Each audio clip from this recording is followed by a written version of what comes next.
سورہ قوف، سورہ قوف کا تعارف، مقام نزول۔ سورہ قوف مکہ مکرمہ میں نازل ہوئی ہے۔ رکوع اور آیات کی تعداد، اس صورت میں 3 رکوع اور 45 آیتیں ہیں۔ قوف نام رکھنے کی وجہ، قوف حروف مقطعات میں سے ایک حرف ہے اور اس صورت کی پہلی آیت میں یہ حرف موجود ہے، اس مناسبت سے اسے سورہ قوف کہتے ہیں۔ سورہ قوف سے متعلق احادیث۔ نمبر 1، حضرت عمر بن خطاب رضی اللہ تعالیٰ عنہ نے حضرت ابو واقد لیثی رضی اللہ تعالیٰ عنہ سے پوچھا، نبی کریم علیہ الصلوۃ والسلام عیدین کی نماز میں کیا پڑھا کرتے تھے؟ آپ نے عرض کی، حضور پرنور علیہ الصلوۃ والسلام عید کی نماز میں قوف والقرآن المجید اور اقتربت الساعۃ وانشق القمر پڑھا کرتے تھے۔ نمبر 2، حضرت ام حشام بنت حارثہ رضی اللہ تعالی عنہا فرماتی ہیں، میں نے قوف والقرآن المجید نبی کریم علیہ الصلوۃ والسلام کی زبان اقدس سے سن کر ہی یاد کیا ہے۔ آپ علیہ الصلوۃ والسلام ہر جمعہ کے دن ممبر پر خطبہ دیتے ہوئے یہ سورت پڑھا کرتے تھے۔ سورہ قوف کے مضامین۔ اس سورت کا مرکزی مضمون یہ ہے کہ اس میں مرنے کے بعد دوبارہ زندہ کیے جانے کا ثبوت پیش کیا گیا اور اسلام کے اس بنیادی عقیدے کا انکار کرنے والوں کا رد کیا گیا ہے، اور اس سورت میں یہ چیزیں بیان کی گئی ہیں۔ نمبر 1، اس سورت کی ابتدا میں آسمانوں کی ستونوں کے بغیر تخلیق، ان میں ستاروں کو سجائے جانے، آسمانوں میں شگاف نہ ہونے، زمین کو پانی پر پھیلانے، اس میں بڑے بڑے پہاڑوں کو نصب کرنے، خوبصورت پودے اگانے، آسمانوں کی طرف سے بارش کا پانی نازل کر کے زمین میں درخت اور اناج اگانے اور ان کے فوائد بیان کر کے مردوں کو زندہ کرنے پر اللہ تعالیٰ کے قادر ہونے کے دلائل بیان کیے گئے ہیں۔ نمبر 2، سابقہ امتوں جیسے حضرت نوح علیہ السلام کی قوم، اصحاب رس، ثمود، عاد، فرعون، حضرت لوط علیہ السلام کی قوم، اصحاب ایکا، حضرت شعیب علیہ السلام کی قوم اور قوم تبا کے بارے میں بتایا گیا کہ جب انہوں نے اللہ تعالیٰ کے رسولوں کو جھٹلایا تو ان پر اللہ تعالیٰ کا عذاب نازل ہوا، لہٰذا کفار مکہ کو بھی ڈر جانا چاہیے کہ ان جیسے عمل کر کے کہیں یہ بھی اللہ تعالیٰ کے عذاب میں مبتلا نہ ہو جائیں۔ نمبر 3، یہ بتایا گیا کہ ہر انسان کے دائیں بائیں ایک ایک فرشتہ بیٹھا ہوا ہے جو کہ انسان کا ہر قول اور عمل لکھ رہے ہیں۔ نمبر 4، موت کی سختیاں، حشر اور حساب کی ہولناکیاں بیان کی گئیں۔ نمبر 5، متقی لوگوں کا وصف اور ان کی جزا بیان کی گئی اور یہ بتایا گیا کہ سابقہ امتوں کی ہلاکت سے عبرت اور نصیحت وہ حاصل کرتا ہے جو حق قبول کرنے والا دل رکھتا ہو یا کان لگا کر اور دل سے حاضر ہو کر قرآن کی نصیحتیں سنتا ہو۔ بسم اللہ الرحمن الرحیم۔ ترجمہ، اللہ کے نام سے شروع جو نہایت مہربان رحمت والا ہے۔ قاف والقرآن المجید بل عجبوا ان جاءهم منذر منهم فقال الكافرون هذا شيء عجيب۔ ترجمہ، قاف، عزت والے قرآن کی قسم، بلکہ انہیں اس بات پر تعجب ہوا کہ ان کے پاس انہی میں سے ایک ڈر سنانے والا تشریف لایا تو کافر کہنے لگے یہ تو عجیب بات ہے۔ قاف یہ حروف مقطعات میں سے ایک حرف ہے، اس کی مراد اللہ تعالیٰ ہی بہتر جانتا ہے۔ والقرآن المجید، عزت والے قرآن کی قسم۔ اس آیت اور اس کے بعد والی آیت کا خلاصہ یہ ہے کہ عزت والے قرآن کی قسم، ہم جانتے ہیں کہ محمد مصطفیٰ صلی اللہ تعالیٰ علیہ وآلہ وسلم پر کفار مکہ ایمان نہیں لائے، بلکہ انہیں اس بات پر تعجب ہوا کہ ان کے پاس انہی میں سے ایک ڈر سنانے والا تشریف لایا جس کی عدالت و امانت اور صدق و راست بازی کو وہ خوب جانتے ہیں، اور یہ بھی جانتے ہیں کہ ایسی صفات کا حامل شخص سچا نصیحت کرنے والا ہوتا ہے۔ اس کے باوجود ان لوگوں کا سرکار دو عالم صلی اللہ تعالیٰ علیہ وآلہ وسلم کی نبوت اور آپ علیہ الصلوۃ والسلام کے ڈر سنانے سے تعجب و انکار کرنا قابل حیرت ہے۔ قرآن مجید عزت والا ہے۔ اس آیت میں قرآن مجید کو عزت والا فرمایا گیا، یہ دنیا میں بھی عزت والا ہے کہ تمام کلاموں پر فائق ہے، اور آخرت میں بھی عزت والا کہ اپنے ماننے والے کی شفاعت فرمائے گا اور اس کی شفاعت اللہ تعالیٰ قبول بھی فرمائے گا۔ أَإِذَا مِتْنَا وَكُنَّا تُرَابًا ذَلِكَ رَجْعٌ بَعِيدٌ قَدْ عَلِمْنَا مَا تَنقُصُ الْأَرْضُ مِنْهُمْ وَعِندَنَا كِتَابٌ حَفِيظٌ۔ ترجمہ، کیا جب ہم مر جائیں اور مٹی ہو جائیں گے تو اس کے بعد پھر زندہ کیے جائیں گے؟ یہ پلٹنا دور ہے ہم جانتے ہیں کہ جو کچھ زمین ان سے گھٹاتی ہے اور ہمارے پاس ایک یاد رکھنے والی کتاب ہے۔ اَإِذَا مِتْنَا وَكُنَّا تُرَابًا، کیا جب ہم مر جائیں اور مٹی ہو جائیں گے؟ اس آیت اور اس کے بعد والی آیت کا خلاصہ یہ ہے کہ کفار مکہ نے مرنے کے بعد دوبارہ زندہ کیے جانے پر بھی تعجب کیا اور کہا مرنے کے بعد جب ہمارے جسم کے اجزاء زمین میں بکھر جائیں گے اور ہم بوسیدہ ہو کر مٹی ہو جائیں گے تو پھر کیسے ممکن ہے کہ جیسا ابھی ہمارا جسم ہے اور جس طرح ابھی ہم زندہ ہیں دوبارہ اسی طرح ہمارا جسم بن جائے اور ہم پھر سے زندہ ہو جائیں؟ اس کا واقع ہونا عقلی طور پر بعید ہے اور ایسا ہوتا کبھی دیکھا نہیں گیا۔ کفار مکہ کی اس بات کا رد کرتے اور انہیں جواب دیتے ہوئے اللہ تعالیٰ ارشاد فرماتا ہے ان کے جسم کے جو حصے گوشت، خون اور ہڈیاں وغیرہ زمین کھا جاتی ہے ان میں سے کوئی چیز ہم سے چھپی نہیں، بلکہ ہم ان کے بدن کے ہر حصے کے بارے میں جانتے ہیں کہ وہ بکھر کر کہاں گیا اور کس چیز میں مل گیا۔ اور اس کے ساتھ ساتھ ہمارے پاس ایک یاد رکھنے والی کتاب لوح محفوظ ہے جس میں ان کے اسماء، اعداد اور جو کچھ ان کے جسم میں سے زمین نے کھایا سب درج لکھا ہوا اور محفوظ ہے۔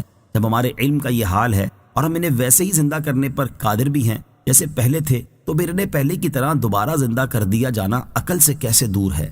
انسان کا جسم مرنے کے بعد مٹی ہو جائے گا۔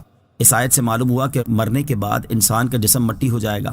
اس سلسلے میں یاد رہے کہ انسان کبھی خاک نہیں ہوتا بلکہ اس کا بدن خاک ہو جاتا ہے، اور وہ بھی سارا بدن نہیں ہوتا بلکہ اس کے کچھ باریک اصلی اجزاء جنہیں عجب الزم کہتے ہیں وہ جلتے اور گلتے نہیں بلکہ ہمیشہ باقی رہتے ہیں، اور قیامت کے دن انہی اجزاء پر جسم کو دوبارہ بنایا جائے گا، جیسا کہ حضرت ابو ہریرہ رضی اللہ تعالیٰ عنہ سے روایت ہے۔ رسول کریم صلی اللہ تعالیٰ علیہ وسلم نے ارشاد فرمایا انسان کے جسم میں ایک ایسی ہڈی ہے جسے مٹی کبھی نہیں کھا سکے گی، اور قیامت کے دن اسی پر بدن کی ترکیب کی جائے گی۔ صحابہ کرام علیہم رضوان نے عرض کی یا رسول اللہ صلی اللہ تعالیٰ علیہ وسلم وہ ہڈی کون سی ہے؟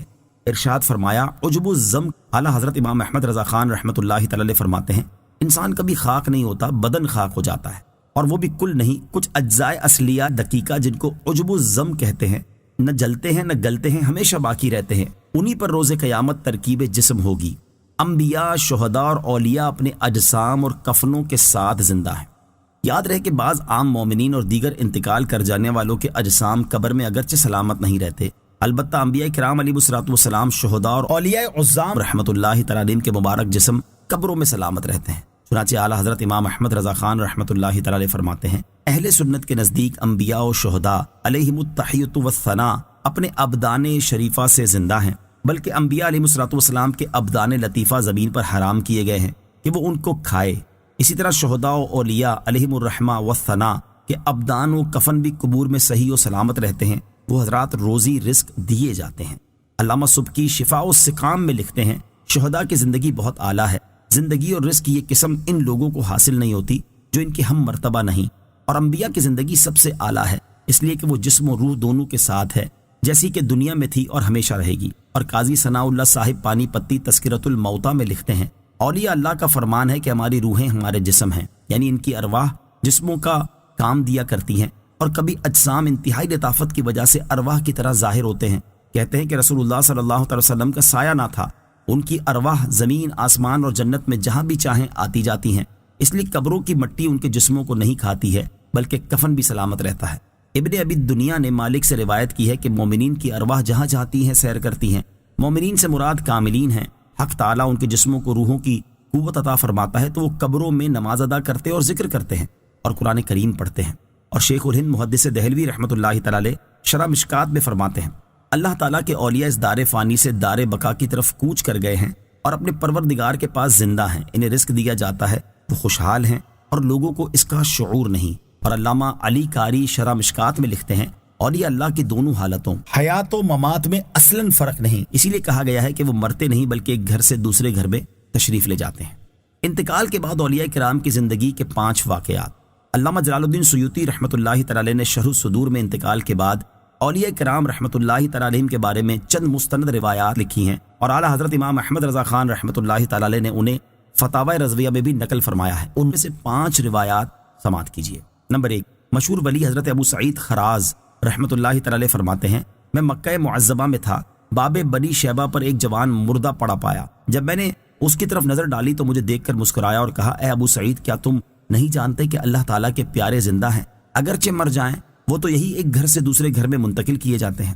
نمبر 2، حضرت سیدی ابو علی رحمۃ اللہ تعالی علیہ فرماتے ہیں میں نے ایک فقیر کو قبر میں اتارا، جب کفن کھولا تو ان کا سر خاک پر رکھ دیا، کہ اللہ تعالیٰ ان کی غربت پر رحم کرے۔ فقیر نے آنکھیں کھول دی اور مجھ سے فرمایا، اے ابو علی، تم مجھے اس کے سامنے ذلیل کرتے ہو جو میرے ناز اٹھاتا ہے۔ میں نے عرض کی، اے میرے سردار، کیا موت کے بعد زندگی ہے؟ آپ نے فرمایا، میں زندہ ہوں اور خدا کا ہر پیارا زندہ ہے، بے شک وہ وجاہت و عزت جو مجھے قیامت کے دن ملے گی، اس سے میں تیری مدد کروں گا۔ نمبر 3، حضرت ابراہیم بن شیبان رحمۃ اللہ تعالی فرماتے ہیں، میرا ایک جوان مرید فوت ہو گیا تو مجھے سخت صدمہ ہوا۔ جب میں اسے غسل دینے کے لیے بیٹھا تو گھبراہٹ میں بائیں طرف سے ابتدا کی۔ اس جوان مرید نے وہ کروٹ ہٹا کر اپنی دائیں کروٹ میری طرف کر دی۔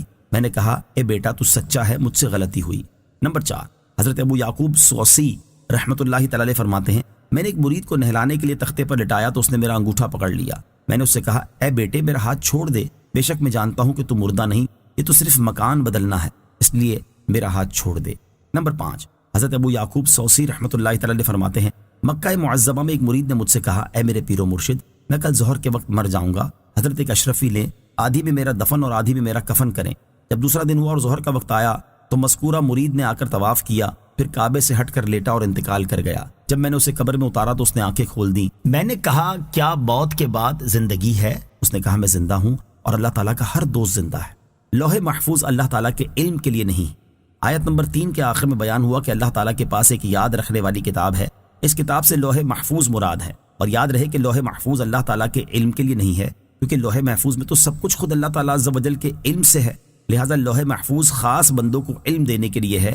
لہٰذا جن فرشتوں کے پاس یا جن انبیاء کرام علیہ الصلوۃ والسلام اور اولیاء عظام رحمۃ اللہ تعالی علیہم کے علم میں وہ کتاب ہے، انہیں سب باتوں کی خبر ہے۔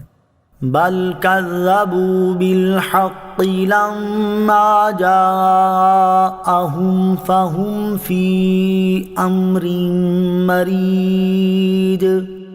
ترجمہ، بلکہ انہوں نے حق کو جھٹلایا جب وہ ان کے پاس آیا تو وہ ایک ایسی بات میں ہیں جسے قرار نہیں۔ بل کذبوا بالحق، بلکہ انہوں نے حق کو جھٹلایا۔ اس آیت میں حق سے مراد نبوت ہے، جس کے ساتھ روشن معجزات ہیں، یا اس سے مراد قرآن مجید ہے۔ اور آیت کا خلاصہ یہ ہے کہ کفار مکہ نے صرف تعجب ہی نہیں کیا، بلکہ اس سے کہیں زیادہ خطرناک کام بھی کیا کہ جب ان کے پاس حق آیا تو انہوں نے سوچے سمجھے بغیر اسے جھٹلا دیا، اور وہ نبی کریم علیہ الصلوۃ والسلام اور قرآن مجید سے متعلق ایک ایسی بات میں پڑے ہوئے ہیں جسے قرار نہیں، اور وہ یہ ہے کہ کبھی نبی اکرم علیہ الصلوۃ والسلام کو شاعر، کبھی جادوگر اور کبھی کاہن کہتے ہیں۔ اسی طرح قرآن پاک کو کبھی شعر، کبھی جادو اور کبھی کہانت کہتے ہیں، کسی ایک بات پر قائم نہیں رہتے۔ افلم ينظروا الى السماء فوقهم كيف بنيناها وزيناها وما لها من فروج۔ ترجمہ، تو کیا انہوں نے اپنے اوپر آسمان کو نہ دیکھا؟ ہم نے اسے کیسے بنایا اور سجایا اور اس میں کہیں کوئی شگاف نہیں۔ افلم ينظروا الى السماء فوقهم، تو کیا انہوں نے اپنے اوپر آسمان کو نہ دیکھا؟ اس آیت سے مرنے کے بعد دوبارہ زندہ کرنے پر اللہ تعالیٰ کے قادر ہونے کے بارے میں دلائل دیے جا رہے ہیں۔ چنانچہ اس آیت کا خلاصہ یہ ہے کہ جب کافروں نے مرنے کے بعد دوبارہ زندہ کیے جانے کا انکار کیا تو اس وقت کیا انہوں نے اپنے اوپر آسمان کو نہ دیکھا، جس کی تخلیق میں ہماری قدرت کے آثار نمایاں ہیں، تاکہ وہ اس بات میں غور کرتے کہ ہم نے اسے کیسے اونچا اور بڑا بنایا اور ستونوں کے بغیر بلند کیا اور اسے روشن ستاروں سے سجایا، اور اس میں کہیں کوئی شگاف نہیں، کہیں کوئی عیب اور کمی نہیں۔ تو جب رب تعالیٰ اتنے بڑے آسمان کو بنا سکتا ہے اور ظاہری اسباب کے بغیر اسے بلند کر سکتا ہے اور اس میں ستاروں کو روشن کر سکتا ہے، اور اتنے طویل و عریض آسمان کو کسی شگاف اور نقص و عیب کے بغیر بنا سکتا ہے، وہی رب تعالیٰ مردوں کو دوبارہ زندہ کر دے تو اس میں کیا بعید ہے۔ وَالْأَرْضَ مَدَدْنَاهَا وَأَلْقَيْنَا فِيهَا رَوَاسِيَ وَأَنبَتْنَا فِيهَا مِن كُلِّ زَوْجٍ بَهِيجٍ تَبْصِرَةً وَذِكْرَى لِكُلِّ عَبْدٍ مُنِيبٍ۔ ترجمہ، اور زمین کو ہم نے پھیلایا اور اس میں مضبوط پہاڑ ڈالے اور اس میں ہر بار رونق جوڑا اگایا، ہر رجوع کرنے والے بندے کے لیے بصیرت اور نصیحت کے لیے۔ وَالْأَرْضَ مَدَدْنَاهَا، اور زمین کو ہم نے پھیلایا۔ اس آیت میں اللہ تعالیٰ کے قادر ہونے کی دوسری دلیل بیان کی جا رہی ہے۔ چنانچہ آیت کا خلاصہ یہ ہے کہ کیا ان کافروں نے زمین کی طرف نہیں دیکھا کہ ہم نے زمین کو پانی کی سطح پر اس طرح پھیلایا کہ پانی میں گھل کر فنا نہیں ہوتی، ورنہ مٹی پانی میں گھل جاتی ہے، اور زمین پر بڑے بڑے پہاڑ کھڑے کر دی ہیں تاکہ زمین قائم رہے اور ان میں ہر سبزے، پھلوں اور پھولوں کے جوڑے اگائے جو دیکھنے میں خوبصورت لگتے ہیں۔ تو جو رب تعالیٰ زمین کو پیدا فرما سکتا، پہاڑوں کے ذریعے اسے قائم رکھ سکتا اور اس میں نشو و نما کی قوت پیدا کر سکتا ہے، تو مردوں کو دوبارہ زندہ کر دینا اس کی قدرت سے کہاں بعید ہے۔ تبصرۃ و ذکریٰ، بصیرت اور نصیحت کے لیے، یعنی آسمان و زمین اور ان سے متعلق بیان کی گئی تمام چیزیں ہر اس بندے کے لیے بصیرت اور نصیحت حاصل کرنے کا ذریعہ ہیں جو اللہ تعالیٰ کی بنائی ہوئی انوکھی چیزوں اور خلقت کے عجائبات میں غور و فکر کر کے اس کی طرف رجوع کرنے والا ہو۔ وَنَزَّلْنَا مِنَ السَّمَاءِ مَاءً مُبَارَكًا فَأَنبَتْنَا بِهِ جَنَّاتٍ وَحَبَّ الْحَصِيدِ وَالنَّخْلَ بَاسِقَاتٍ لَهَا طَلْعٌ نَضِيدٌ رزقا للعباد وأحيينا به بلدة ميتا كذلك الخروج۔ ترجمہ، اور ہم نے آسمان سے برکت والا پانی اتارا تو اس سے باغات اور کاٹا جانے والا اناج اگایا اور کھجور کے لمبے درخت اگائے جن کے گچھے اوپر نیچے تہ لگے ہوئے ہیں بندوں کی روزی کے لیے، اور ہم نے اس سے مردہ شہر کو زندہ کیا، یوں ہی قبروں سے تمہارا نکلنا ہوگا۔ وَنَزَّلْنَا مِنَ السَّمَاءِ مَاءً مُبَارَكًا، اور ہم نے آسمان سے برکت والا پانی اتارا۔ یہاں سے اللہ تعالیٰ کی قدرت کی تیسری دلیل بیان کی جا رہی ہے۔ چنانچہ اس آیت اور اس کے بعد والی 2 آیات کا خلاصہ یہ ہے کہ ہم نے آسمان سے بارش کا پانی اتارا جس سے ہر چیز کی زندگی بھی ہے اور بہت خیر و برکت بھی، تو اس پانی سے باغ اگائے اور وہ اناج اگایا جسے ہر سال بویا اور کاٹا جاتا ہے، جیسے گندم اور جو وغیرہ، اور خاص طور پر کھجور کے لمبے درخت اگائے جن کے گچھے اوپر نیچے تہ لگے ہوئے ہیں، اور یہ چیزیں بندوں کی روزی کے لیے اگائی ہیں۔ اور ہم نے بارش کے پانی سے اس شہر کی سرزمین کو جس کے نباتات خشک ہو چکے تھے پھر سے سبزہ زار کر دیا، اور جس طرح ہم نے بنجر زمین کو سرسبز و شاداب کیا، اسی طرح قبروں سے تمہارا نکلنا ہوگا۔ تو اللہ تعالیٰ کی قدرت کے یہ آثار دیکھ کر مرنے کے بعد پھر زندہ ہونے کا کیوں انکار کرتے ہو؟ كذبت قبلهم قوم نوح وأصحاب الرس وثمود وعاد وفرعون وإخوان لوط وأصحاب الأيكة وقوم تبع كل كذب الرسل فحق وعيد۔ ترجمہ، ان کفار مکہ سے پہلے نوح کی قوم اور رس نامی کنویں والوں نے اور سمود نے جھٹلایا، اور عاد اور فرعون نے اور لوط کے ہم قوم لوگوں نے اور جنگل والوں اور طبا کی قوم نے، ان سب نے رسولوں کو جھٹلایا تو میرے عذاب کا وعدہ ثابت ہو گیا۔ کذبت قبلہم قوم نوح، ان سے پہلے نوح کی قوم نے جھٹلایا۔ یہاں سے ان سابقہ قوموں کا حال اور انجام بیان کیا جا رہا ہے جنہوں نے اپنے رسولوں علیہ السلام کو جھٹلایا تاکہ ان کے حال اور وبال سے کفار مکہ نصیحت حاصل کرے، اور اس کے ساتھ ساتھ انہیں سابقہ قوموں کی ہلاکت اور عذاب سے ڈرایا بھی گیا ہے۔ چنانچہ اس آیت اور اس کے بعد والی 2 آیات کا خلاصہ یہ ہے کہ ان کفار مکہ سے پہلے حضرت نوح علیہ السلام کی قوم اور رس والوں اور حضرت صالح علیہ السلام کی قوم سمود نے اپنے رسولوں علیہ السلام کو جھٹلایا۔ اسی طرح حضرت ہود علیہ السلام کی قوم عاد اور فرعون نے، حضرت لوط علیہ السلام کے ہم قوم لوگوں نے، اور حضرت شعیب علیہ السلام کی قوم کے جنگل والوں اور طبا نامی بادشاہ کی قوم نے، ان سب نے اپنے رسولوں علیہ السلام کو جھٹلایا تو ان پر میرے عذاب کا وعدہ ثابت ہو گیا۔ لہٰذا اے اہل مکہ، تم بھی سابقہ قوموں جیسے عذاب سے ڈرو اور میرے حبیب علیہ السلام کو نہ جھٹلاؤ۔ اس میں حضور اقدس صلی اللہ تعالی علیہ وسلم کے لیے تسلی بھی ہے کہ اے پیارے حبیب صلی اللہ تعالی علیہ وسلم، آپ کفار مکہ کے جھٹلانے سے غمزدہ نہ ہوں، کیونکہ آپ سے پہلے تشریف لانے والے رسولوں علیہ السلام کے ساتھ بھی ان کی قوم کے لوگ اسی طرح کیا کرتے تھے۔ لہٰذا جس طرح انہوں نے صبر کیا اسی طرح آپ بھی صبر فرمائیں۔ نیز ہم ہمیشہ رسولوں علیہ السلام کی مدد فرماتے اور ان کے دشمنوں پر عذاب کرتے رہے ہیں، تو آپ کی بھی مدد فرمائیں گے اور آپ کے دشمنوں کو بھی عذاب میں مبتلا کریں گے۔ نوٹ یاد رہے کہ یہاں آیات میں جتنی قوموں کا ذکر ہوا ان سب کے تذکرے سورہ حجر، سورہ فرقان اور سورہ دخان وغیرہ میں گزر چکے ہیں۔ افعینا بالخلق الاول بل هم فی لبس من خلق جدید۔ ترجمہ، تو کیا ہم پہلی بار بنانے کی وجہ سے تھک گئے، بلکہ وہ نئی پیدائش کے متعلق شبے میں ہیں۔ افعینا بالخلق الاول، تو کیا ہم پہلی بار بنانے کی وجہ سے تھک گئے۔ اس صورت کی ابتدا میں یہ بیان کیا گیا تھا کہ کفار مکہ مرنے کے بعد دوبارہ زندہ کیے جانے کا انکار کرتے ہیں، اور اب یہاں سے ان منکروں کے انکار کا جواب دیا جا رہا ہے کہ کیا ہم پہلی بار بنانے کی وجہ سے تھک گئے ہیں، جس کی وجہ سے دوبارہ پیدا کرنا ہمارے لیے دشوار ہے۔ ہم تھکے ہرگز نہیں، بلکہ وہ لوگ موت کے بعد پیدا کیے جانے سے متعلق شبے میں ہیں۔ کفار مکہ کی انتہائی جہالت۔ کفار مکہ اس بات کا اقرار کرتے تھے کہ مخلوق کو اللہ تعالیٰ نے پیدا کیا، اس کے باوجود وہ اس بات کو محال اور بعید سمجھتے ہیں کہ اللہ تعالیٰ مخلوق کو دوبارہ پیدا فرمائے گا۔ یہ ان کی کمال جہالت تھی، کیونکہ ایجاد کے مقابلے میں دوبارہ بنانا ظاہر نظر میں زیادہ آسان ہے، اور یہ لوگ ایجاد پر تو قدرت مان رہے ہیں اور اس سے زیادہ آسان پر قدرت کا انکار کر رہے ہیں۔ وَلَقَدْ خَلَقْنَا الْإِنسَانَ وَنَعْلَمُ مَا تُوَسْوِسُ بِهِ نَفْسُهُ وَنَحْنُ أَقْرَبُ إِلَيْهِ مِنْ حَبْلِ الْوَرِيدِ۔ ترجمہ: اور بے شک ہم نے آدمی کو پیدا کیا اور ہم جانتے ہیں جو وسوسہ اس کا نفس ڈالتا ہے، اور ہم دل کی رگ سے بھی زیادہ اس کے قریب ہیں۔ وَلَقَدْ خَلَقْنَا الْإِنسَانَ، اور بے شک ہم نے آدمی کو پیدا کیا۔ اس آیت میں اللہ تعالیٰ کی قدرت اور اس کے علم کا حال بیان کیا گیا ہے۔ چنانچہ اس آیت کا خلاصہ یہ ہے کہ ہم نے انسان کو پیدا کیا، اور یہ اللہ تعالیٰ کے قادر ہونے کی ایک اعلیٰ دلیل ہے، اور ہم اس وسوسے تک کو بھی جانتے ہیں جو اس کا نفس ڈالتا ہے، اور اس کے پوشیدہ احوال اور دلوں کے راز ہم سے چھپے ہوئے نہیں ہیں، اور ہم اپنے علم اور قدرت کے اعتبار سے انسان کے دل کی رگ سے بھی زیادہ اس کے قریب ہیں، اور بندے کے حال کو خود اس سے زیادہ جاننے والے ہیں۔ علامہ علی بن محمد خازن رحمۃ اللہ تعالی فرماتے ہیں، ورید وہ رگ ہے جس سے خون جاری ہو کر بدن کے ہر جزو میں پہنچتا ہے۔ یہ رگ گردن میں ہے، اور آیت کے معنی یہ ہے کہ انسان کے اجزاء ایک دوسرے سے پردے میں ہیں، مگر اللہ تعالیٰ سے کوئی چیز پردے میں نہیں۔ إِذْ يَتَلَقَّى الْمُتَلَقِّيَانِ عَنِ الْيَمِينِ وَعَنِ الشِّمَالِ قَعِيدٌ۔ ترجمہ: جب اس سے لینے والے دو فرشتے لیتے ہیں، ایک دائیں جانب اور دوسرا بائیں جانب بیٹھا ہوا ہے۔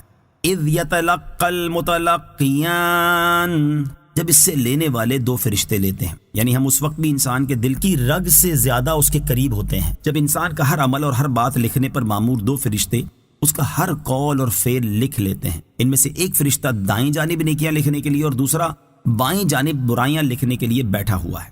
اس سے معلوم ہوا کہ اللہ تعالیٰ فرشتوں کے لکھنے سے بھی بے نیاز ہے، کیونکہ وہ سب سے زیادہ پوشیدہ چیز کو بھی جاننے والا ہے، اور نفس کے وسوسے تک اس سے چھپے نہیں ہیں۔ البتہ یاد رہے کہ فرشتوں کا لکھنا حکمت کے تقاضے کے مطابق ہے کہ قیامت کے دن ہر شخص کے اعمال نامے اس کے ہاتھ میں دے دیے جائیں۔ ما يلفظ من قول إلا لديه رقيب عتيد۔ ترجمہ: وہ زبان سے کوئی بات نہیں نکالتا مگر یہ کہ ایک محافظ فرشتہ اس کے پاس تیار بیٹھا ہوتا ہے۔ ما يلفظ من قول، جو بات وہ زبان سے نکالتا ہے، یعنی بندہ جو بات زبان سے نکالتا ہے اسے لکھنے کے لیے ایک محافظ فرشتہ اس کے پاس تیار ہوتا ہے، خواہ وہ بندہ کہیں بھی ہو۔ یہاں اعمال لکھنے والے فرشتوں سے متعلق تین اہم باتیں سماعت کیجیے۔ نمبر 1، قضائے حاجت اور جماع کے وقت فرشتے آدمی کے پاس سے ہٹ جاتے ہیں۔ نمبر 2، ان دونوں حالتوں میں آدمی کو بات کرنا جائز نہیں تاکہ اسے لکھنے کے لیے فرشتوں کو اس حالت میں اس سے قریب ہونے کی تکلیف نہ ہو۔ نمبر 3، یہ فرشتے آدمی کی ہر بات حتیٰ کہ بیماری کی حالت میں کراہنا تک لکھتے ہیں، اور یہ بھی کہا گیا ہے کہ صرف وہی چیزیں لکھتے ہیں جن میں اجر و ثواب یا گرفت و عذاب ہو۔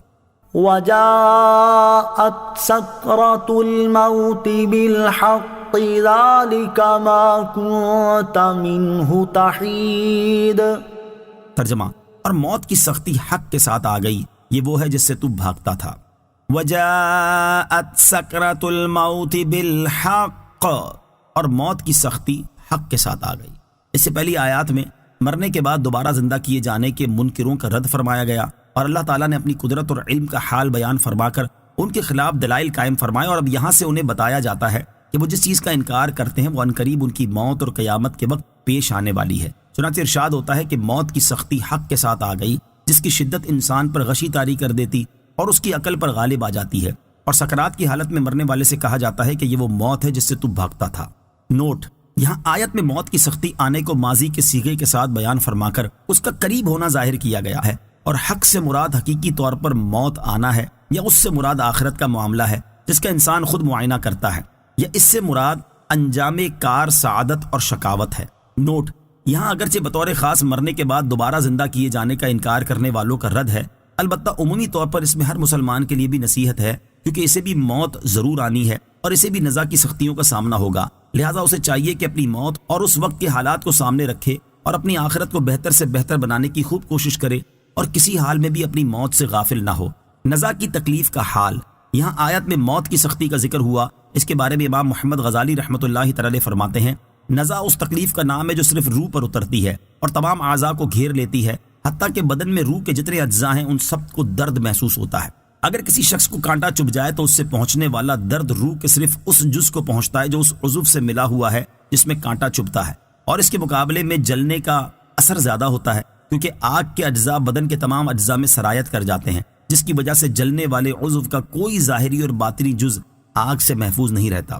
اس لیے گوشت کے تمام اجزاء میں پھیلے ہوئے روح کے اجزاء جلنے کی تکلیف کو محسوس کرتے ہیں، جبکہ زخم صرف اسی جگہ کو پہنچتا ہے جس تک کانٹا اور تلوار وغیرہ کا لوہا پہنچا، اس لیے جلنے کی تکلیف زیادہ اور زخم کی تکلیف کم ہوتی ہے۔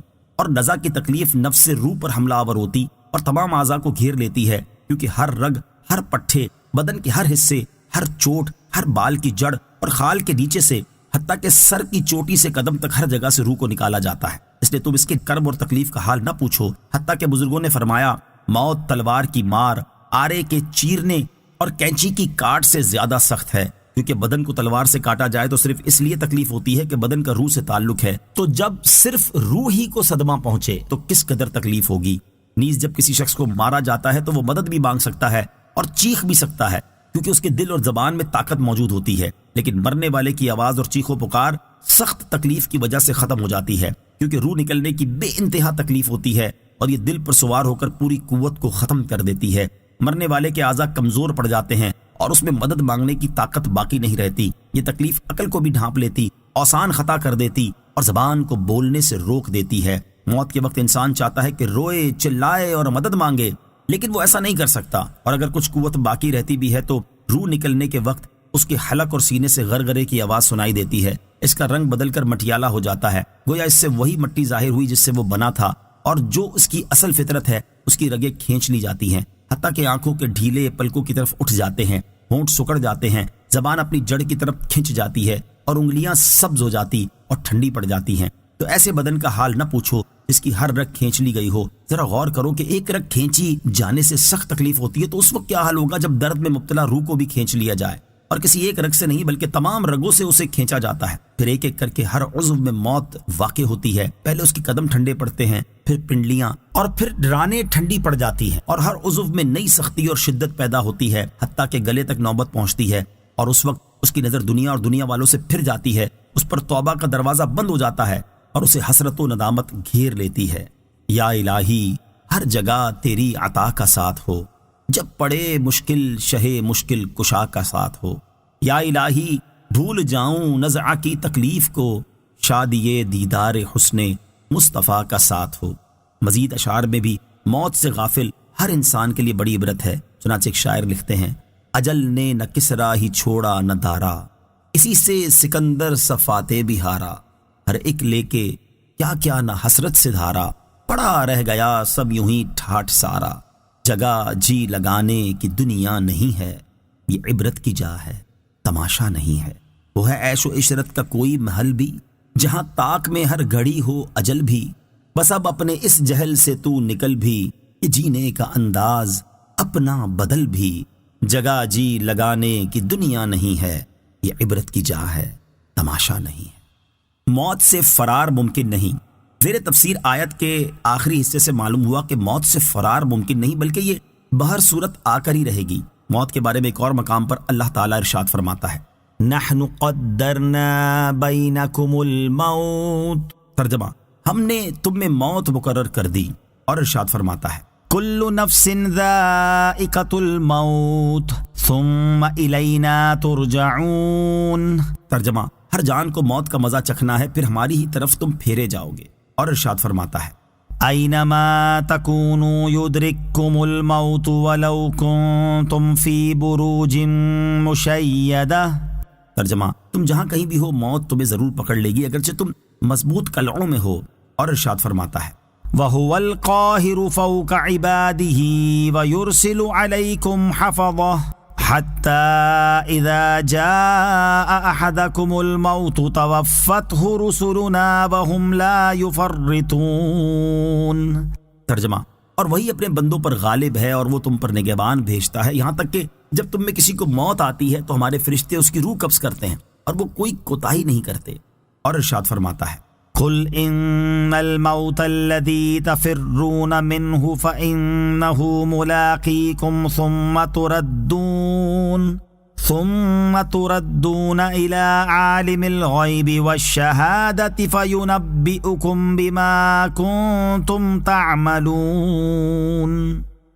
ترجمہ، تم فرماؤ بے شک وہ موت ہے جس سے تم بھاگتے ہو، وہ ضرور تمہیں ملنے والی ہے، پھر تم اس کی طرف پھیرے جاؤ گے جو ہر غیب اور ظاہر کا جاننے والا ہے، پھر وہ تمہیں تمہارے اعمال بتا دے گا۔ جب اللہ تعالیٰ نے ہم میں موت مقرر کر دی اور ہر جان نے موت کا ذائقہ ضرور چکھنا ہے، اور بندہ چاہے مضبوط ترین مکانات میں چلا جائے وہاں بھی موت اسے ضرور پکڑ لے گی، اور اللہ تعالیٰ کے فرشتے روح قبض کرنے میں کوئی کوتاہی نہیں کرتے، تو پھر موت سے غافل رہنا، نزا کی حالت میں طاری ہونے والی سختیوں کی فکر نہ کرنا اور موت کے بعد برزخ اور حشر کی زندگی کے لیے کوئی تیاری نہ کرنا انتہائی نادانی ہے۔ اے انسان، یاد رکھ ہر آن آخر موت ہے، بن تو مت انجان آخر موت ہے، ملک فانی میں فنا ہر شے کو ہے، سن لگا کر کان آخر موت ہے۔ بارہا علمی تجھے سمجھا چکے، مان یا مت مان آخر موت ہے۔ وَنُفِخَ فِي الصُّورِ ذَلِكَ يَوْمُ الْوَعِيدِ وَجَاءَتْ كُلُّ نَفْسٍ مَعَهَا سَائِقٌ وَشَهِيدٌ لَقَدْ كُنْتَ فِي غَفْلَةٍ مِّنْ هَذَا فَكَشَفْنَا عَنْكَ غِطَاءَكَ فَبَصَرُكَ الْيَوْمَ حَدِيدٌ۔ ترجمہ، اور سور میں پھونک ماری جائے گی، یہ عذاب کی وعید کا دن ہے، اور ہر جان یوں حاضر ہوگی کہ اس کے ساتھ ایک ہانکنے والا اور ایک گواہ ہوگا۔ بے شک تو اس سے غفلت میں تھا تو ہم نے تجھ سے تیرا پردہ اٹھا دیا، تو آج تیری نگاہ تیز ہے۔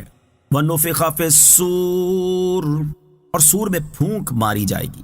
موت کا ذکر کرنے کے بعد اب یہاں سے قیامت واقع ہونے کا ذکر کیا جا رہا ہے۔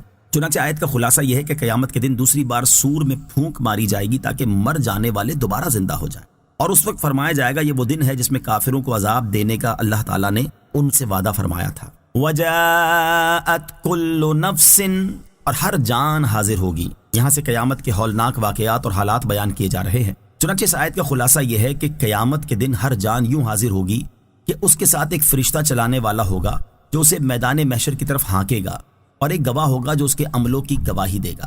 یہاں آیت میں ہانکنے والے اور گواہ سے مراد کون ہے؟ اس کے بارے میں حضرت عبداللہ ابن عباس رضی اللہ تعالیٰ عنہما فرماتے ہیں ہانکنے والا فرشتہ ہوگا اور گواہ خود اس کا اپنا نفس ہوگا۔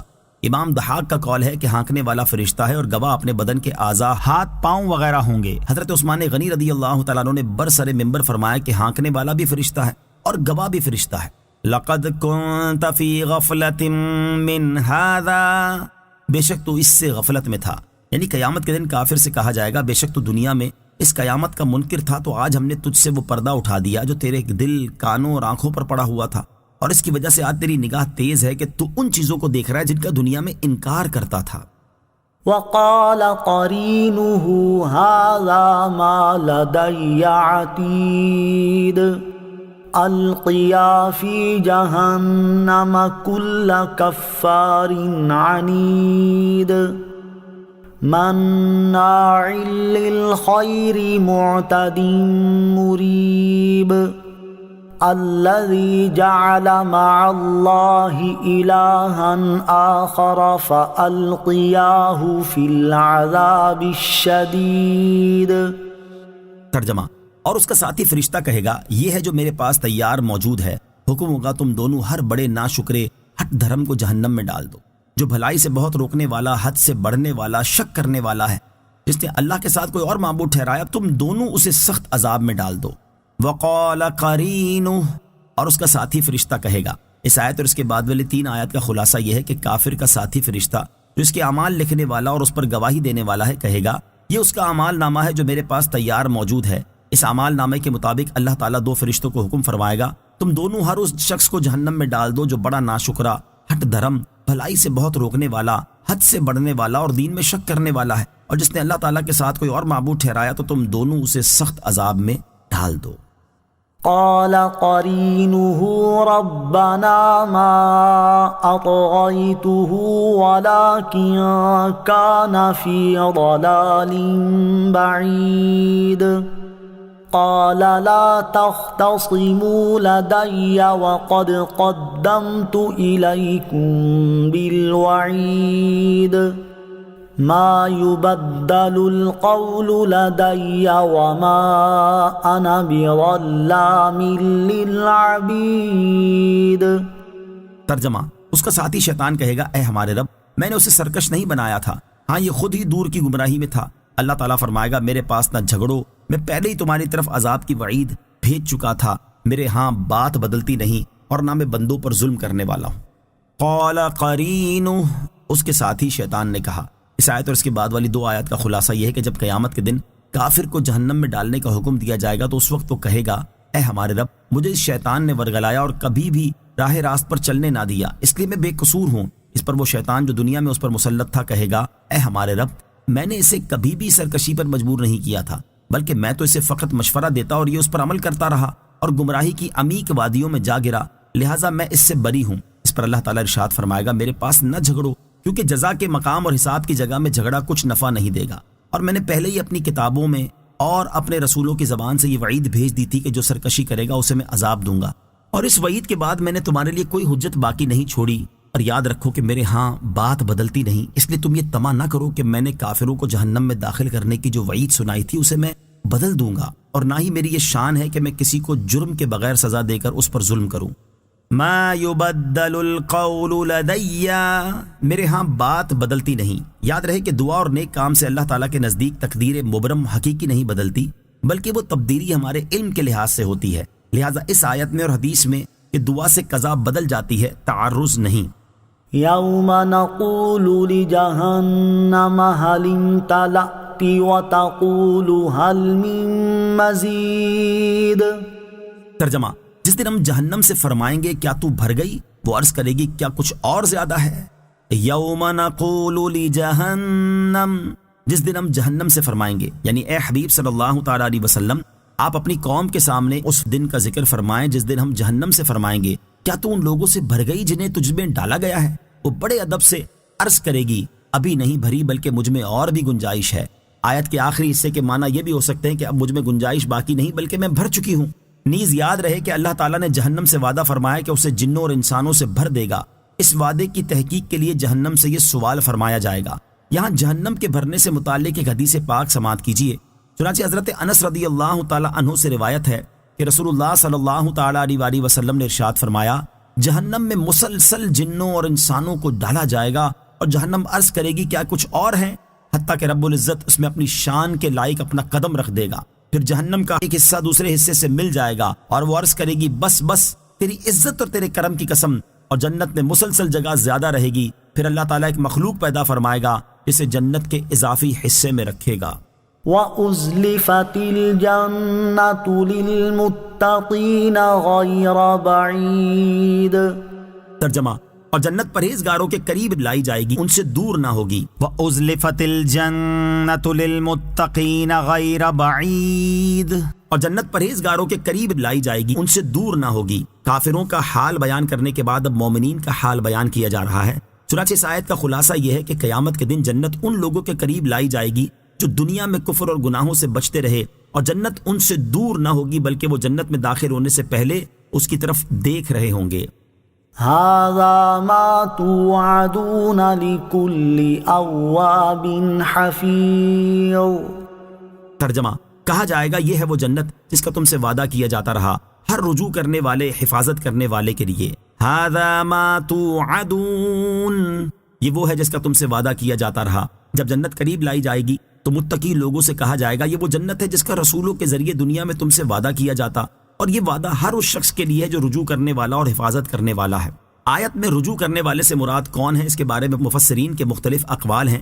ان میں سے 3 قول سماعت کیجیے۔ نمبر 1، اس سے مراد وہ شخص ہے جو معصیت اور نافرمانی کو چھوڑ کر اطاعت اختیار کرے۔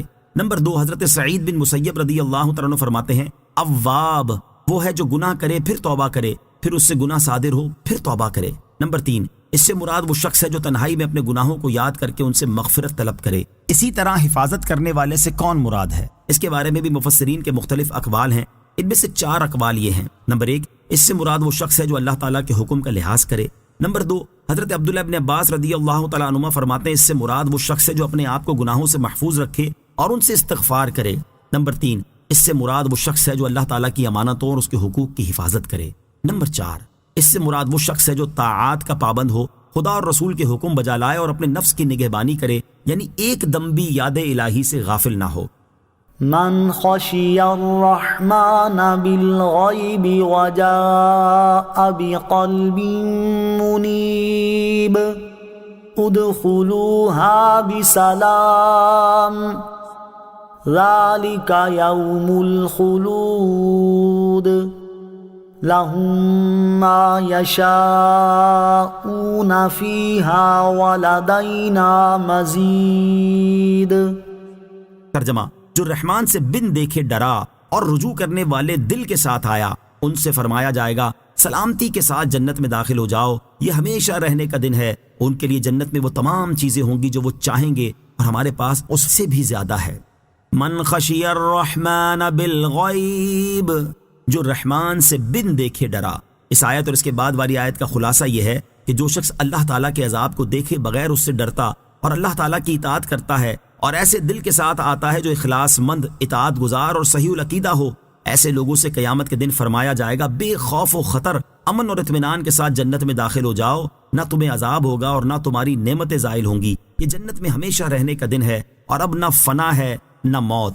اس سے معلوم ہوا کہ جنتی لوگوں کا بہت عزت و عظمت کے ساتھ جنت میں داخلہ ہوگا۔ وَلَدَيْنَا مَزِيدٌ، اور ہمارے پاس اس سے بھی زیادہ ہے، یعنی اہل جنت جو طلب کریں گے ہمارے پاس اس سے بھی زیادہ ہے۔ یہاں زیادہ سے مراد اللہ تعالیٰ کا دیدار اور اس کی تجلی ہے، جس سے وہ لوگ ہر جمعے کو دار کرامت میں نوازے جائیں گے۔ وَكَمْ أَهْلَكْنَا قَبْلَهُمْ مِنْ قَرْنٍ هُمْ أَشَدُّ مِنْهُمْ بَطْشًا فَنَقَّبُوا فِي الْبِلَادِ هَلْ مِنْ مَحِيصٍ۔ ترجمہ، اور ان سے پہلے ہم نے کتنی قوموں کو ہلاک فرما دیا، وہ گرفت میں ان سے زیادہ سخت تھی تو انہوں نے شہروں میں کوشش کی کہ کیا کوئی بھاگنے کی جگہ ہے۔ وَكَمْ أَهْلَكْنَا قَبْلَهُمْ مِنْ قَرْنٍ، اور ان سے پہلے ہم نے کتنی قوموں کو ہلاک فرما دیا۔ اس سے پہلی آیات میں جہنم کے دردناک عذاب سے ڈرایا گیا اور اب یہاں سے دنیا میں آنے والے عذاب سے کفار مکہ کو ڈرایا جا رہا ہے۔ چنانچہ اس آیت کا خلاصہ یہ ہے کہ اے حبیب صلی اللہ تعالیٰ علیہ وسلم، کفار مکہ سے پہلے اپنے رسولوں کو جھٹلانے والی کتنی قوموں کو ہم نے ہلاک فرما دیا۔ وہ لوگ ان کافروں سے زیادہ طاقتور اور زبردست تھے اور انہوں نے ہمارے عذاب سے بچنے کے لیے بہت سے شہروں میں پناہ تلاش کرنا چاہی، مگر کوئی ایسی جگہ نہ پائی جہاں ہمارے عذاب سے انہیں پناہ مل سکے۔ تو کفار مکہ کو چاہیے کہ سابقہ امتوں کے طرز عمل پر چلنے سے باز رہیں، ورنہ ان کا انجام بھی ان جیسا ہو سکتا ہے۔ ان فی ذلک لذکری لمن کان له قلب او القى السمع وهو شہید۔ ترجمہ، بے شک اس میں نصیحت ہے اس کے لیے جو دل رکھتا ہو یا کان لگائے اور وہ متوجہ ہو۔ ان فی ذلک لذکری، بے شک اس میں نصیحت ہے، یعنی اس صورت میں سابقہ امتوں کی ہلاکت وغیرہ کا جو بیان ہوا، اس میں بے شک اس شخص کے لیے نصیحت ہے جو حق قبول کرنے والا دل رکھتا ہو یا قرآن اور نصیحت کو توجہ سے سنے اور دل و دماغ سے متوجہ و حاضر ہو۔ اس سے معلوم ہوا کہ واعظ و نصیحت اور عبرت سے وہی فائدہ اٹھا سکتا ہے جس کے پاس عبرت پکڑنے والا دل ہو، غور سے سننے والے کان ہوں اور وہ دل سے حاضر رہ کر واعظ و نصیحت سنے۔ حضرت شبلی رحمۃ اللہ تعالی علیہ فرماتے ہیں کہ قرآن کی نصیحتوں سے فیض حاصل کرنے کے لیے دل ایسے حاضر ہونا چاہیے کہ اس میں پلک جھپکنے کی مقدار بھی غفلت نہ آئے۔ وَلَقَدْ خَلَقْنَا السَّمَاوَاتِ وَالْأَرْضَ وَمَا بَيْنَهُمَا فِي 6 أَيَّامٍ وَمَا مَسَّنَا مِن لُغُوبٍ۔ ترجمہ، اور بے شک ہم نے آسمانوں اور زمین کو اور جو کچھ ان کے درمیان ہے 6 دن میں بنایا اور ہمیں کوئی تھکاوٹ نہ ہوئی۔ وَلَقَدْ خَلَقْنَا السَّمَاوَاتِ وَالْأَرْضَ وَمَا بَيْنَهُمَا فِي 6 أَيَّامٍ، اور بے شک ہم نے آسمانوں اور زمین کو اور جو کچھ ان کے درمیان ہے 6 دن میں بنایا۔ شان نزول، مفسرین فرماتے ہیں کہ یہ آیت ان یہودیوں کے رد میں نازل ہوئی جو یہ کہتے تھے کہ اللہ تعالیٰ نے آسمان و زمین اور ان کے درمیان موجود کائنات کو 6 دن میں بنایا، جس میں سے پہلا دن اتوار اور آخری دن جمعہ ہے۔ پھر وہ معاذ اللہ تھک گیا اور ہفتے کے دن اس نے عرش پر لیٹ کر آرام کیا۔ اس آیت میں ان کا رد ہے کہ اللہ تعالیٰ تھکنے سے پاک ہے اور اس پر قادر ہے کہ ایک آن میں سارا عالم بنا دے، لیکن وہ چونکہ ہر چیز کو حکمت کے تقاضے کے مطابق ہستی عطا فرماتا ہے، اس لیے اس نے کائنات کو 6 دن میں تخلیق فرمایا۔ اس سے معلوم ہوا کہ کائنات کو 6 دن میں پیدا فرمانا کمزوری یا تھکن کی بنا پر نہ تھا، بلکہ اس آہستگی میں ہزارہا حکمتیں تھیں، اور بندوں کو تعلیم تھی کہ ہم قادر ہو کر جلدی نہیں کرتے، تم مجبور ہونے کے باوجود کیوں جلد بازی کرتے ہو؟ فاصبر على ما يقولون وسبح بحمد ربك قبل طلوع الشمس وقبل الغروب ومن الليل فسبحه وأدبار السجود۔ ترجمہ: تو ان کی باتوں پر صبر کرو اور سورج طلوع ہونے سے پہلے اور غروب ہونے سے پہلے اپنے رب کی تعریف کرتے ہوئے اس کی پاکی بیان کرو، اور رات کے کچھ حصے میں اس کی تسبیح کرو، اور نمازوں کے بعد فاصبر علی ما یقولون، تو ان کی باتوں پر صبر کرو۔ اس آیت اور اس کے بعد والی آیت کا خلاصہ یہ ہے کہ اللہ تعالیٰ کی شان میں یہودیوں کا یہ کلمہ سرکار دو عالم صلی اللہ تعالیٰ علیہ وآلہ وسلم کو بہت ناگوار ہوا، اور شدید غضب کی وجہ سے چہرہ مبارک پر سرخی نمودار ہو گئی، تو اللہ تعالیٰ نے آپ کی تسکین فرمائی اور خطاب ہوا، اے پیارے حبیب صلی اللہ تعالیٰ علیہ وسلم، ان یہودیوں کی باتوں پر صبر کریں، بے شک آپ کا رب ان کا قول سن رہا ہے اور وہ انہیں اس کی سزا دے گا۔ اور آپ سورج طلوع ہونے سے پہلے اور غروب ہونے سے پہلے یعنی فجر، ظہر اور عصر کے وقت اپنے رب کی تعریف کرتے ہوئے اس کی پاکی بیان کریں، اور رات کے کچھ حصے یعنی مغرب، عشاء اور تہجد کے وقت میں اس کی تسبیح کریں، اور نمازوں کے بعد بھی تسبیح کریں۔ نمازوں کے بعد تسبیح کی فضیلت، آیت کے آخر میں نمازوں کے بعد بھی تسبیح کرنے کا حکم فرمایا گیا، یہاں اس کی ایک فضیلت سماعت کیجیے۔ چنانچہ حضرت ابو ہریرہ رضی اللہ تعالیٰ عنہ سے روایت ہے، سرکار دو عالم صلی اللہ تعالیٰ علیہ وآلہ وسلم نے ارشاد فرمایا، جو شخص ہر نماز کے بعد 33 مرتبہ سبحان اللہ، 33 مرتبہ الحمدللہ، 33 مرتبہ اللہ اکبر اور 1 مرتبہ لا الہ الا اللہ وحدہ لا شریک لہ لہ الملک ولہ الحمد وہو علی کل شیء قدیر پڑھے، اس کے گناہ بخشے جائیں گے، خواہ وہ سمندر کی جھاگ کے برابر یعنی بہت ہی کثیر ہوں۔ واستمع يوم ينادي المناد من مكان قريب يوم يسمعون الصيحة بالحق ذلك يوم الخروج إنا نحن نحيي ونميت وإلينا المصير۔ ترجمہ: اور کان لگا کر سنو، جس دن ایک قریب کی جگہ سے پکارنے والا پکارے گا، جس دن لوگ حق کے ساتھ ایک چیخ سنیں گے، یہ قبروں سے باہر آنے کا دن ہوگا، بے شک ہم زندگی دیتے ہیں اور ہم موت دیتے ہیں اور ہماری طرف ہی پھرنا ہے۔ وَاسْتَمِعْ يَوْمَ يُنَادِ الْمُنَادِ، اور کان لگا کر سنو جس دن پکارنے والا پکارے گا۔ یہاں سے قیامت کے احوال بیان کیے جا رہے ہیں۔ چنانچہ اس آیت کا خلاصہ یہ ہے کہ اے مخاطب، میں قیامت کے جو احوال تمہارے سامنے بیان فرما رہا ہوں اسے غور سے سنو۔ جس دن ایک قریب کی جگہ سے پکارنے والا پکارے گا، اس آیت میں قریب کی جگہ سے بیت المقدس کا صخرہ مراد ہے، جو آسمان کی طرف زمین کا سب سے قریبی مقام ہے۔ پکارنے والے سے مراد حضرت اسرافیل علیہ السلام ہے، اور آپ کی ندا یہ ہوگی، اے گلی ہوئی ہڈیوں، بکھرے ہوئے جوڑوں، ریزہ ریزہ شدہ گوشتوں، پراگندہ بالوں، اللہ تعالیٰ تمہیں فیصلے کے لیے جمع ہونے کا حکم دیتا ہے۔ یوم یسمعون الصیحۃ بالحق، جس دن لوگ حق کے ساتھ ایک چیخ سنیں گے، اس چیخ سے مراد دوسرا نفخہ ہے، اور جس دن سب لوگ یہ ندا اور چیخ سنیں گے وہ قبروں سے باہر آنے کا دن ہوگا۔ اِنَّا نَحْنُ نُحْيِي وَنُمِيتُ، بے شک ہم زندگی دیتے ہیں اور ہم موت دیتے ہیں۔ ارشاد فرمایا کہ بے شک ہم ہی دنیا میں زندگی اور موت دیتے ہیں، اور آخرت میں جزا سزا کے لیے سب لوگوں کو ہماری بارگاہ میں ہی حاضر ہونا ہے۔ یوم تشقق الارض عنهم سراعا ذلك حشر علینا یسیر۔ ترجمہ: جس دن زمین ان پر سے پھٹ جائے گی تو وہ جلدی کرتے ہوئے نکلیں گے، یہ حشر ہم پر آسان ہے۔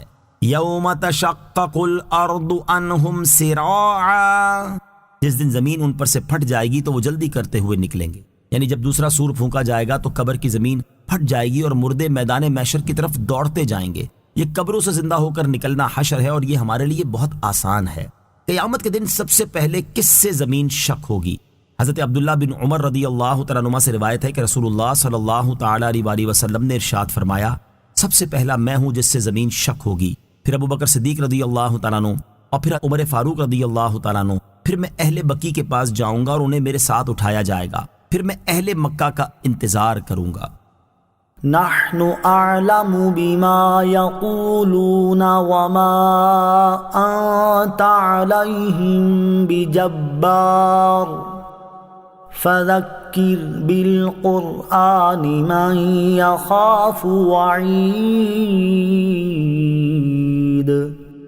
ترجمہ: ہم خوب جان رہے ہیں جو وہ کہہ رہے ہیں اور تم ان پر جبر کرنے والے نہیں ہو، تو اس شخص کو قرآن سے نصیحت کرو جو میری دھمکی سے ڈرے۔ نحن اعلم بما یقولون، ہم خوب جان رہے ہیں جو وہ کہہ رہے ہیں، یعنی اے پیارے حبیب صلی اللہ تعالی علیہ وسلم، کفار قریش کا آپ کو جھٹلانا، قیامت کا انکار کرنا، ہماری قدرت میں تردد کرنا ہم سے چھپا ہوا نہیں ہے، اور ہم ان سب کو اس کی سزا دیں گے، اور آپ ان پر جبر کرنے والے نہیں کہ انہیں طاقت کے ذریعے اسلام میں داخل کر دے، بلکہ آپ کی ذمہ داری دعوت دینا اور سمجھا دینا ہے۔ لہٰذا آپ قرآن مجید کے ذریعے کافروں کو میرے عقاب سے، غافلوں کو میرے عذاب سے، اور اطاعت گزاروں کو میرے عتاب سے ڈرائیں۔ آمنت باللہ صدق اللہ العظیم۔